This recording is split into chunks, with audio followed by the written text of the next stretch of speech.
Vamos a ver allí al final de este capítulo, ya nos quedan solo los últimos versículos.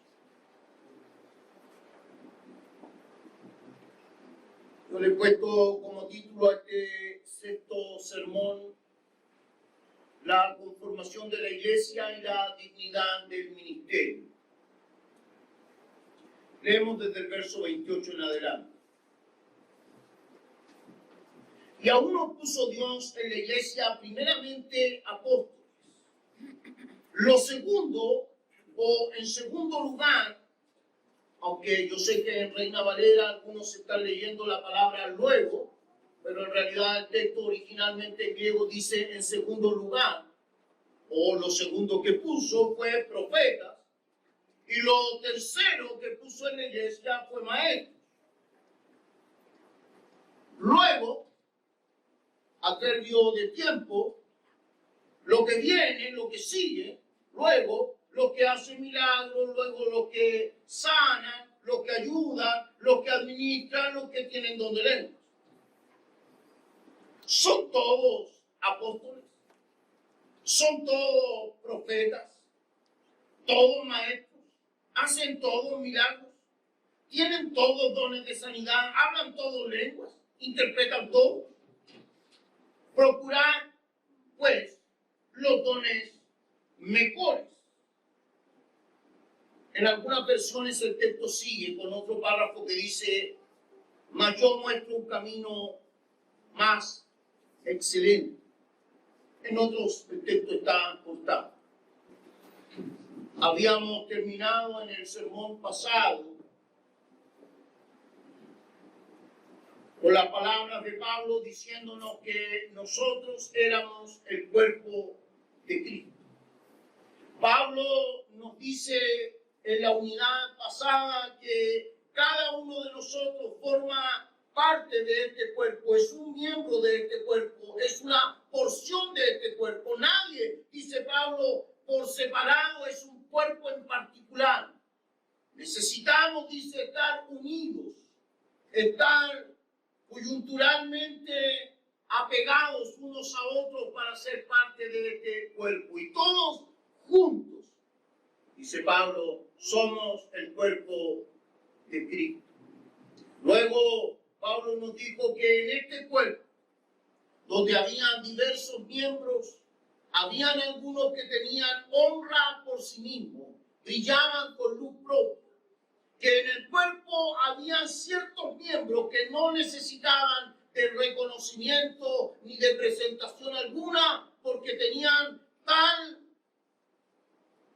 habilidad, tal presencia, que por sí mismos eran reconocidos. ¿Quién no reconoce a una mano o a un pie? O a los ojos, por ejemplo, a los oídos.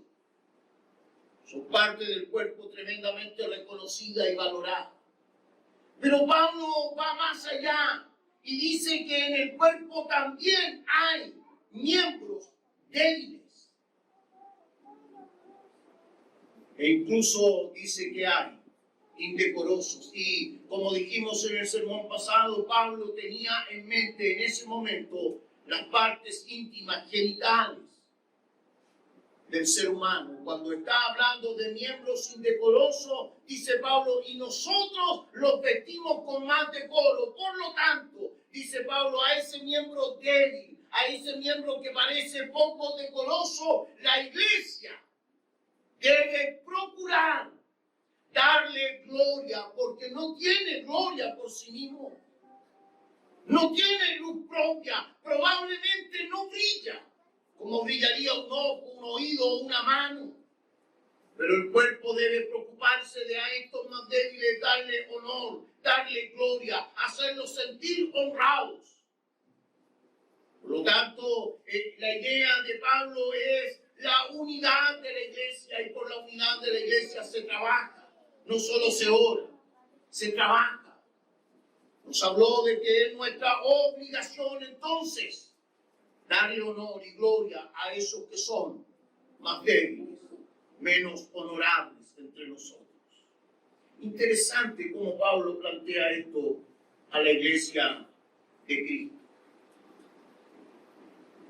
Luego de explicar eso, Pablo nos trata de hacer entender el valor que tiene cada uno de los miembros, porque si un miembro se duele, si uno sufre, todos se duelen con él. O sea, Pablo ha llevado la unidad más allá del asunto colectivo y objetivo, porque alguien podría solo pensar que mientras la iglesia esté unida, se congregan y hacen alguna actividad, entonces estamos bien.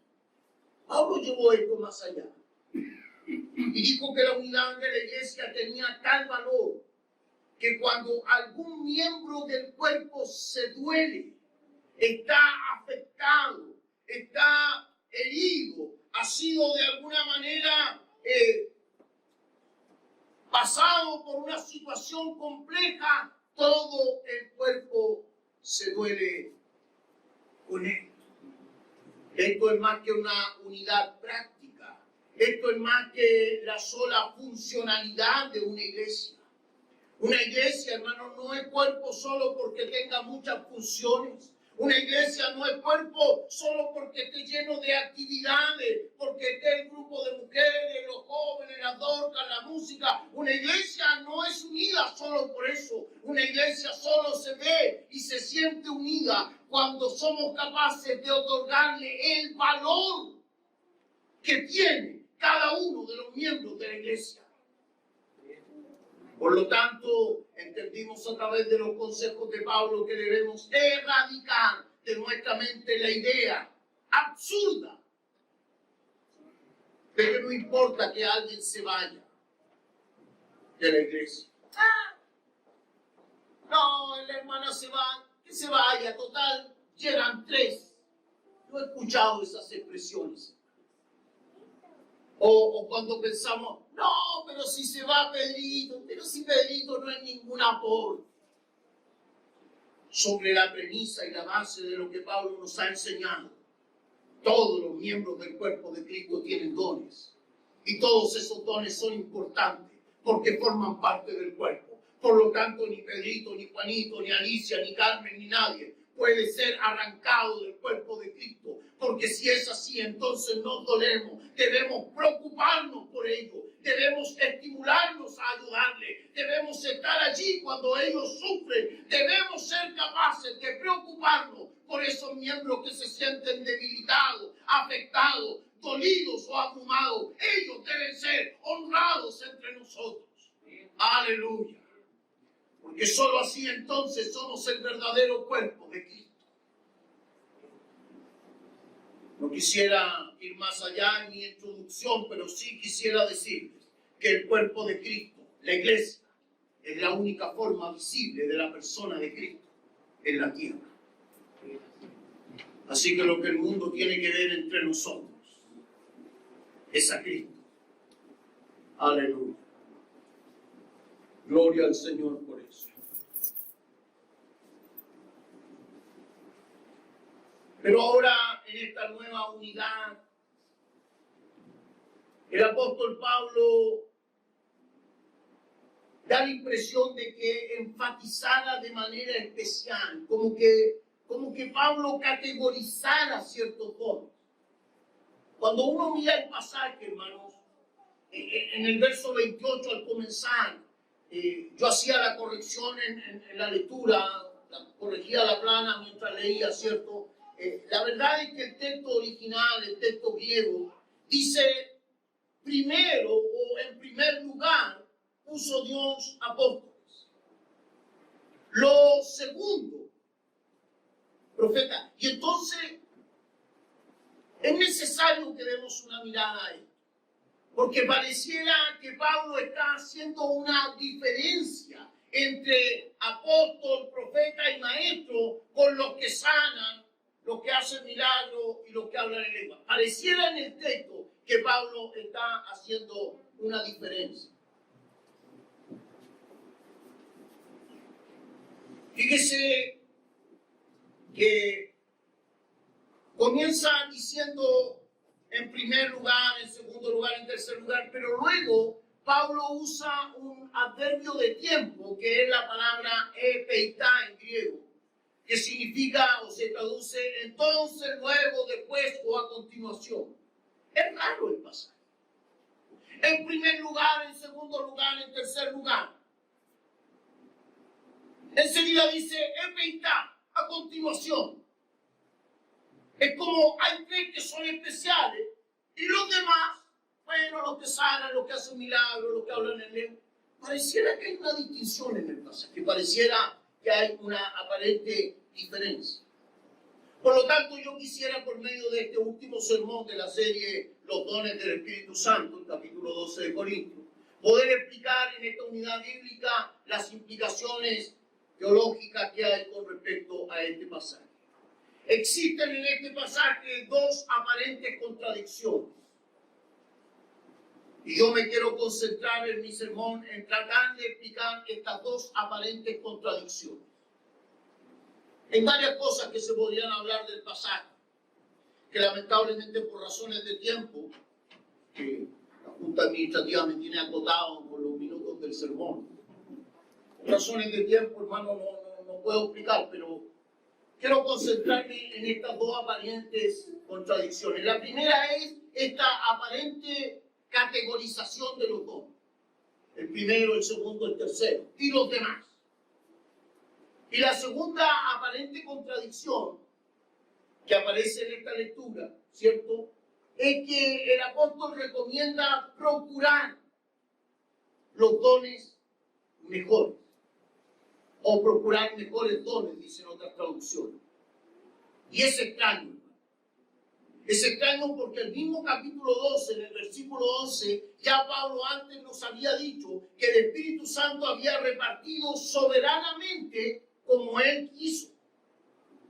Que el Espíritu Santo, dice el verso 11 del capítulo 12, repartió los dones soberanamente como Él quiso. Entonces es extraño que ahora diga que los creyentes pueden procurar tener otros dones. Porque si el Espíritu Santo repartió soberanamente, y ya aclaramos por la palabra de que los dones son puestos cuando nosotros creemos, porque cuando nosotros creemos somos bautizados con el Espíritu Santo y somos irrigados, llenados con Él, que fue lo que fuimos aclarando a través de los sermones. Sería extraño que alguien después tuviera otra experiencia espiritual en la que recibiera otro don, y más encima que fuera un don procurado, es decir, el don que a mí se me ocurre. Eso iría en franca contradicción con el texto. Entonces aquí las dos aparentes contradicciones que yo quisiera explicar está acá, aclarar. ¿Por qué la categorización y la diferencia entre dones? Para comprender este asunto necesariamente debemos comprender la forma en que los corintios entendían la manifestación del Espíritu Santo. Hermano, la iglesia de Corinto es una iglesia culturalmente greco-romana.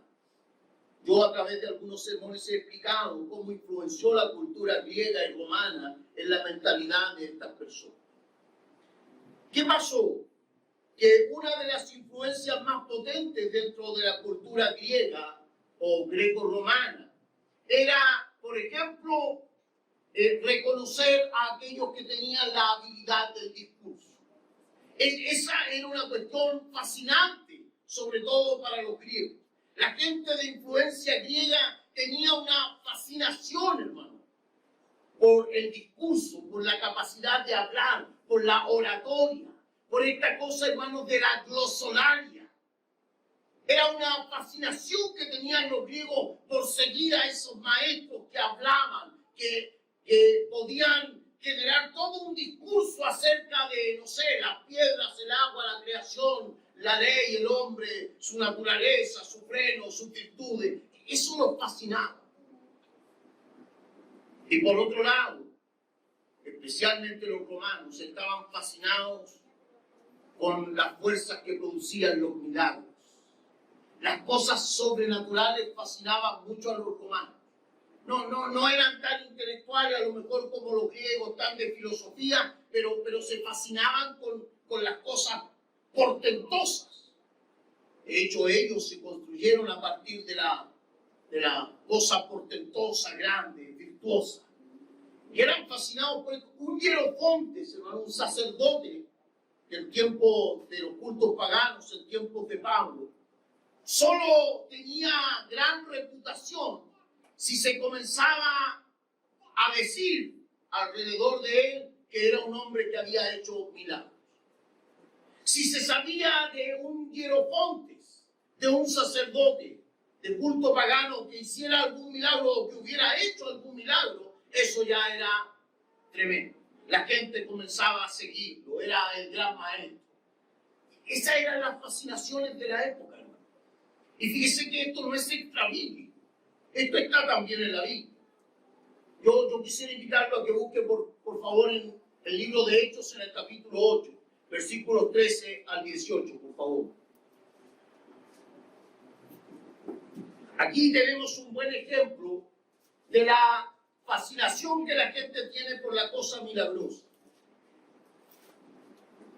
Este es un texto bastante conocido, pero poco observado en realidad, poco analizado. Este es el episodio en que el Evangelio llega a Samaria y junto con el Evangelio llega la imposición de manos y la explosión de las manifestaciones del Espíritu en los creyentes de Samaria. Y esta explosión de la presencia del Espíritu en los creyentes de Samaria, ¿qué es lo que provoca? Provoca que un tal llamado Simón el mago, nótese que el historiador Lucas, que escribe el libro de Hechos, da por sentado que a este señor ya lo conocen por un apelativo que no tiene que ver, hermano, con estas magias que nosotros conocemos, ¿eh? Con esto de que yo muestro una pelotita y la hago desaparecer y después aparecen dos. Esas magias que de repente me hace mi hijo David, aprovechando que está presente, lo voy a usar en el sermón. Démosle un aplauso, hermano. Yo no quería decir que física, pero mi hijo David siempre me pide monedas de a 500 para hacerme esas magias, hermano. Supuestamente que la moneda desaparece entre los dedos y lo peor es que no vuelve más, hermano, la moneda. Yo le digo, si de a 100 o de a 10 sirve, dice que no. Y nos resulta la magia. Yo no sé si eso es así, pero no es ese tipo de mago. No. Esta magia, o este mago está considerado por un ser, por un hombre que maneja ciertos poderes que generan cosas sobrenaturales. Y a este ya se le conoce por esa capacidad. Él tiene poder. Este es un hombre que se le reconoce como alguien con poder. A este Simón. Y cuando ve que Pedro, al poner la mano sobre los creyentes reciben manifestaciones espirituales. Dice el relato del libro de Hechos, que me imagino que usted ya lo tiene. ¿Tiene el relato de Hechos ya? Sí.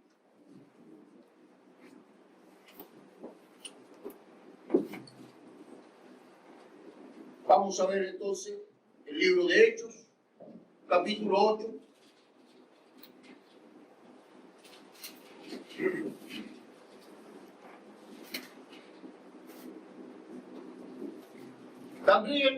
También creyó Simón, y habiéndose bautizado estaba siempre con Felipe, y viendo las señales y grandes milagros que se hacían, estaba atónito. O sea, este hombre estaba completamente cautivado, fascinado.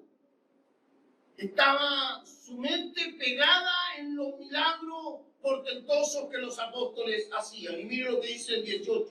Cuando vio Simón que por la imposición de las manos de los apóstoles se daba el Espíritu Santo, les ofreció dinero. Este Simón mago ofreció dinero por ese poder que tenían los apóstoles. Fíjese que era tan reconocido, hermano, que más tarde, ya en el siglo II, aparecen los simonitas, agnósticos seguidores de este hombre. O sea, la influencia que provocó este hombre no fue menor.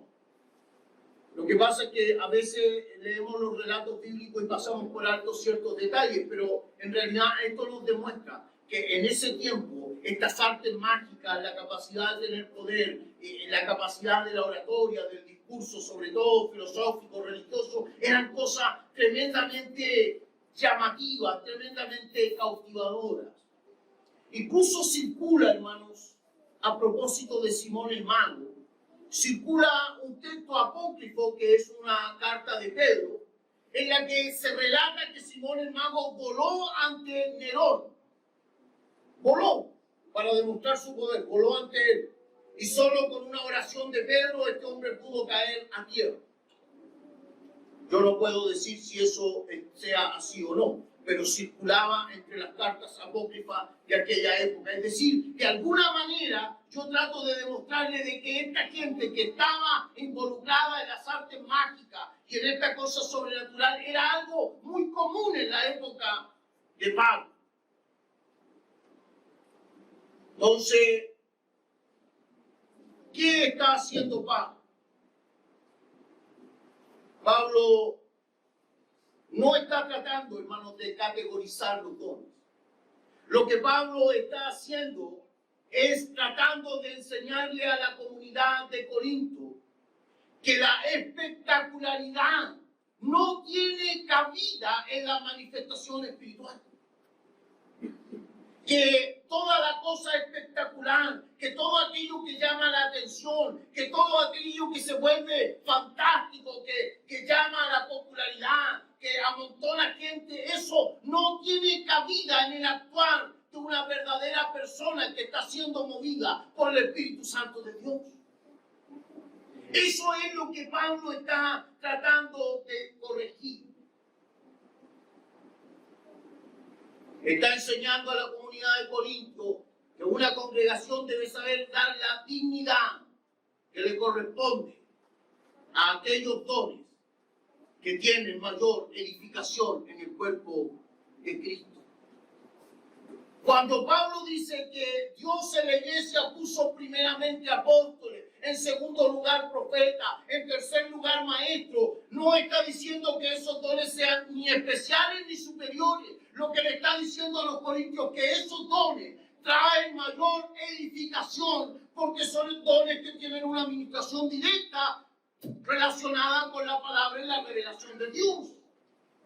A diferencia de aquellos dones que solo son una explosión o manifestación del poder o de la energía de Dios.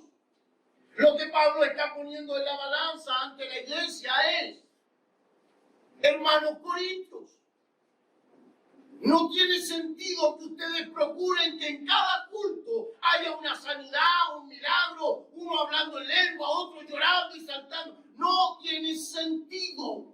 Qué tremendo es. Lo que tiene sentido, dice Pablo, es que ustedes tengan entre ustedes en la congregación, en la iglesia, personas que puedan enseñar bien la palabra, que puedan traer desde la palabra enseñada en el Antiguo Testamento un mensaje oportuno para la vida de la iglesia, aquellos que realmente pueden consolidar a la iglesia, que tienen autoridad apostólica, que pueden echar fundamento para que ustedes se puedan proyectar y crecer. Aleluya. Qué equivocado estamos cuando procuramos que nuestros cultos se transformen en esos pseudo avivamientos donde todo el mundo llora, donde todo el mundo tiene manifestaciones extrañas, porque en realidad el consejo del apóstol es que procuremos la edificación de nuestras congregaciones. Aleluya. Entonces, los corintios habían llegado tan lejos con su afán por la espectacularidad que despreciaban los dones que podrían generarles una mayor consolidación. Fíjese que llegó a tal, hermano, la actitud de la comunidad de Corintios. Y es necesario que usted entienda esto para que entienda las palabras de Pablo. Llegó a tal, hermano, el desprecio por los dones de edificación y el afán por la espectacularidad, que incluso llegaron a dividirse dentro de la iglesia. Y llegaron a ver partidarios, unos de uno, ministros, otros de otro. No, es que a mí me gusta Apolo porque Apolo tiene mucho conocimiento. Apolo estudió en el seminario presbiteriano, hermano. Eso es superior. Y otro diría, no, a mí me gusta Pedro porque Pedro fue al instituto pentecostal, él tiene la palabra y el fuego. Y tenían discusiones absurdas y se dividieron. Unos se hicieron una fracción seguidora de Pablo, otra de Pedro, otra de Apolo. Y Pablo les dice, he escuchado que hay divisiones entre ustedes. ¿Quién es Pablo? ¿Quién es Pedro? ¿Quién es Apolo? Si la iglesia es de Dios y el que da crecimiento es el Señor. Amén. Aleluya. Fíjese que llegó a tal el desprecio, hermanos, de los hermanos corintios por los dones de edificación, por tener entre ellos maestros o apóstoles. Llegó hasta el punto que incluso echaron a Pablo y lo amenazaron de muerte. La iglesia de Corinto echó al apóstol Pablo y lo amenazó de muerte y le dijo que nunca más se fuera a meter allí porque ellos consideraban que no era apóstol, porque seguramente el viejo chico era poco carismático, pues, hermano. Claro, poco prendido el viejo chico, más encima feo y mal hablado. Eso dice la segunda carta a los Corintios. Lo reconoce, Pablo lo reconoce cuando dice, sí, yo sé que soy feo y mal hablado. Fome, pues, hermano. Tiene que haber sido fome, viejo. Esos discursos largueros, hermano. Como no tenía junta administrativa para que le dijera que no tenía que ser extraordinario. Se le quedaban dormidos los cabros chicos mientras predicaba, hermano. Viejo latero, hermano. Un viejo latero. Nadie lo quería. Y lo echaron. Y lo amenazaron de muerte. Mire, a tal extremo, hermano, que Pablo, para saber qué está pasando con la iglesia de Corinto, porque amaba la iglesia que él había formado, había estado 18 meses allí, había formado esa iglesia, la había levantado, había evangelizado, había enseñado. Entonces envía a su hermano Tito y le dice a Tito, su colaborador, por favor anda, quiero que, mira, con el pretexto de levantar la ofrenda en Macedonia, pasa por Corinto y averigua qué pasa con la iglesia. Y es tanto, hermano, el sufrimiento de Pablo porque Tito no vuelve. Y Pablo tiene temor de que los corintios lo hubieran muerto. O sea, estamos hablando de hermanos medio complicados. Sí, hermano, mire, léalo la palabra del Señor. Por favor. Capítulo 2 de Segunda de Corintios. Segunda de Corintios, capítulo 2. Versículos 12 y 13, por favor.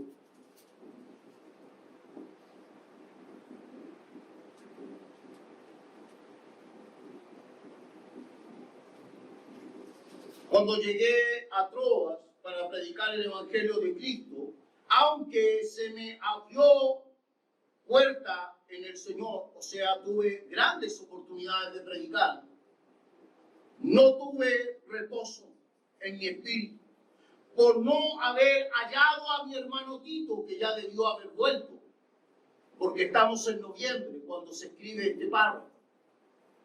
En invierno y se cierran las navegaciones por todo el Peloponeso, por la cuenca del mar Egeo, por todo lo que son los vientos que se levantan y las olas que se levantan, que llevan las naves a dar en círculo.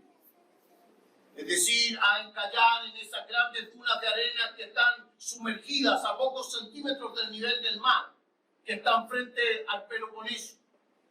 Entonces se cierra la navegación porque ya es invierno y Tito no ha llegado y Pablo desespera y no puede predicar porque no tiene reposo. Había tenido la oportunidad pero tuvo que desecharla. No tiene descanso, no tiene reposo.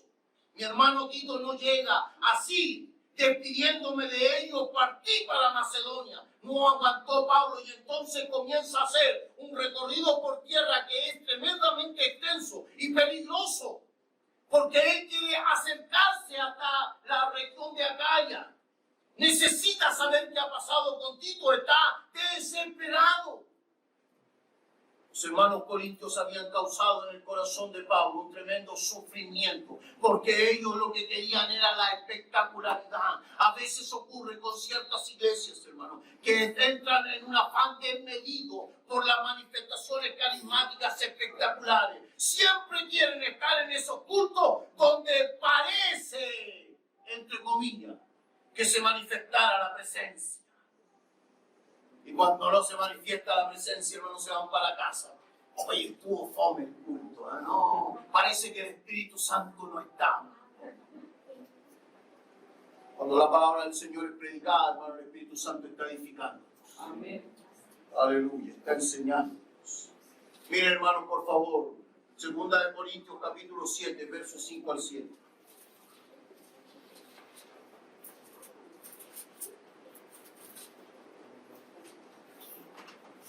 Mire lo que había causado la iglesia y estos hermanos que querían solo espectacularidad. Porque de cierto, cuando vinimos a Macedonia, ningún reposo tuvo nuestro cuerpo, sino que en todo fuimos atribulados, de afuera conflictos, de dentro temores. Pero Dios, que consuela a los humildes, nos consoló con la venida de Tito. Por fin llega Tito y Pablo recibe noticia de los hermanos de Corinto. Y no solo con su venida, sino también con la consolación con que había sido consolado en cuanto a vosotros, haciéndonos saber vuestro gran afecto, vuestro llanto, vuestra solicitud por mí, de manera que me regocijé aún más. Sea cuando Pablo está en Macedonia y llega Tito por fin, Tito le cuenta al hermano Pablo, los hermanos corintios se arrepintieron, incluso lloraron y anhelaron la presencia de un apóstol, porque a la verdad, a esa altura, hermano, la iglesia de Corinto se había transformado en una cacería de brujas. Los apóstoles ya no querían estar allí, no había maestros en la congregación, todo era gritos y saltos, pero no había orden ni doctrina en la iglesia, porque ni siquiera respetaban a sus propios pastores. Entonces, ¿qué está haciendo Pablo? Tratando de corregir los excesos, la espectacularidad, la supuesta espiritualidad desbordada que la iglesia de Corinto había buscado. Quisiera detenerme aquí solo para hacer una pequeña aplicación práctica de este pasaje. Podemos hacer una aplicación de este pasaje diciendo que aunque no existen dones más importantes en categoría y que estén sobre otros, sí existe una dignidad en el ministerio cristiano. Una dignidad que nace justamente en el reconocimiento que la propia iglesia local es capaz de darle a sus ministros. Hermano amado en el Señor, una iglesia local debe ser capaz de darle reconocimiento a aquellas personas que están entre ellos enseñando la palabra, dirigiendo a la iglesia, dando golpes de timón para que la iglesia pueda seguir avanzando, procurando, hermanos, que el trabajo de la iglesia se mantenga en unidad. A esas personas, hermanos, la iglesia debe darle reconocimiento, debe darle dignidad. Ese es el problema de la iglesia de Corinto, y por eso Pablo ha tenido que decirle que para que la iglesia existiera y para que a ellos llegara el evangelio, primeramente tuvieron que haber apóstoles, personas dispuestas a dar su vida por la causa de Cristo. Dignidad que parte en reconocer el esfuerzo, el sufrimiento, la decisión de dejar oportunidades y posibilidades personales por servir a la iglesia y a su desarrollo. Hermano amado en el Señor, ustedes como iglesia tienen que aprender que cuando en la iglesia hay un pastor, un maestro o alguien que se dedica al ministerio, y aquí quiero usar de locura, como dijo Pablo, no lo digo por mí, y perdónenme un poco de locura, no lo digo por mí, porque probablemente a mi edad y con los problemas que yo tengo no alcance a disfrutar, hermano, de los frutos que esta iglesia pueda dar, pero lo digo por lo que viene. Si hay hombres que dirigen la iglesia, que pastorean, no son personas, hermanos, que no tengan nada que hacer o que no tengan oportunidades o que no tengan proyecciones en la vida. Son personas que han estado dispuestos a dejar esas proyecciones, a dejar eso, hermano, a postergar el tiempo de sus propios hijos. Y lo digo aquí, hermano, delante de uno de mis hijos. Un hombre que se dedica al ministerio, hermano, a tratar de enseñar la palabra, es alguien que ha tenido que dejar muchas veces a su familia por tratar, hermano, de alcanzar un poco de conocimiento o por tratar de transmitirle a otros la palabra de Dios. Y esa gente merece dignidad. Merece ser tratado, hermanos, con dignidad. Y eso es lo que está diciendo Pablo aquí. Cuando Pablo dice que en primer lugar, y en segundo lugar, y en tercer lugar, y luego, lo que está diciendo no es que hayan dones que tengan privilegio, pero sí está diciendo que hay dones que merecen ser reconocidos, ser tratados con dignidad, ser tratados, hermanos, con reconocimiento dentro del cuerpo de Cristo. Aleluya. Busque por favor 1 Corintios capítulo 4, versículos 9 al 3.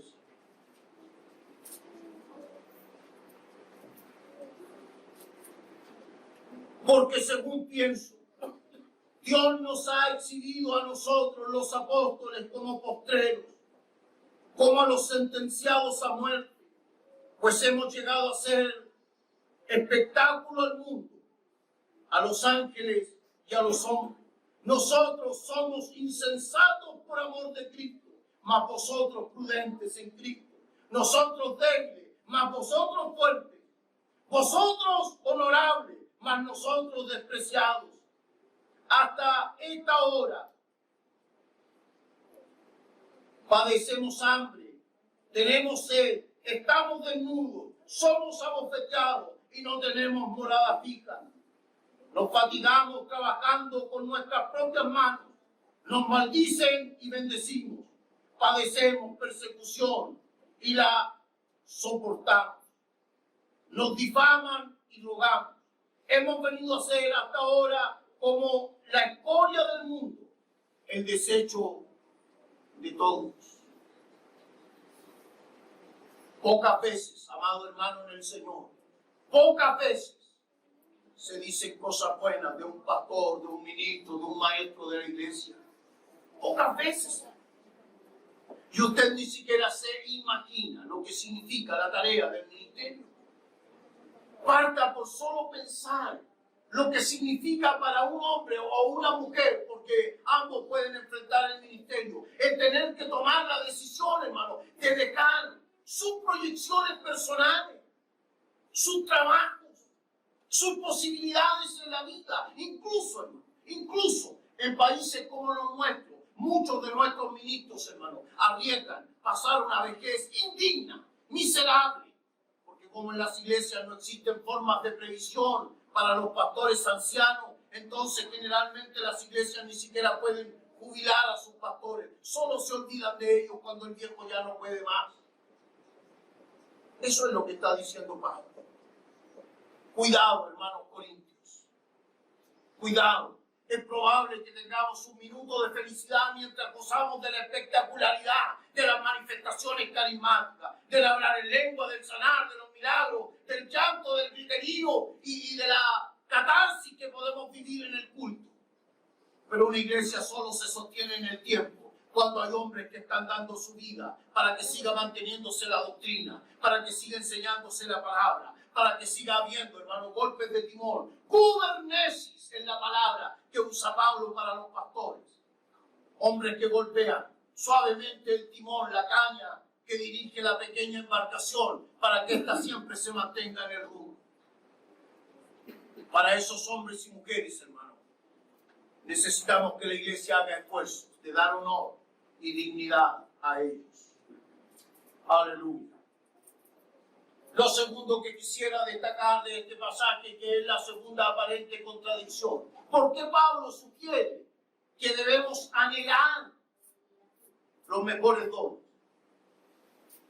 Quiero comenzar esta explicación, hermanos, diciendo que la palabra que usa Pablo para anhelar, lo que se traduce en español allí, anhelar, en realidad es la palabra celo, lo que nosotros entendemos en español como celo. Ese sentimiento que genera una búsqueda ansiosa y sin descanso por tener aquello que se pretende. Así preferí definir celo, hermano, para no terminar golpeado al final de este curso. Me costó encontrar una definición, hermano, que no tocara a nadie en particular. Celo ese sentimiento que genera una búsqueda ansiosa y sin descanso. Hay algunos y algunas que no descansan, hermanos, se lo saben, por tener aquello que pretenden. Entonces Pablo le dice a los hermanos, al final aquí del pasaje, le dice a los hermanos corintios, ustedes tienen que celar, ustedes tienen que anhelar con ansiedad, sin descanso, los dones mejores. Esto es raro. Es raro porque ya Pablo nos había dicho que los dones eran repartidos por el Espíritu Santo soberanamente, según él ha querido. Entonces es extraño que ahora diga, y es una aparente contradicción, que diga que debemos anhelar, celar, buscar estos dones mejores. ¿Qué es lo que Pablo nos trata de decir? Para comprender esto necesitamos comprender las verdades enseñadas en los capítulos 13 y 14 de la misma carta. Es decir, los dos capítulos que siguen. Porque en el capítulo 13, Pablo habla principalmente que no tiene ningún valor la manifestación de un don si esta manifestación no transita por el camino del amor. Por eso Pablo al final dice, yo les muestro un camino excelente. ¿Un camino excelente para qué? Un camino excelente para que sean ministrados los dones. Un camino excelente para que sean ministradas las manifestaciones.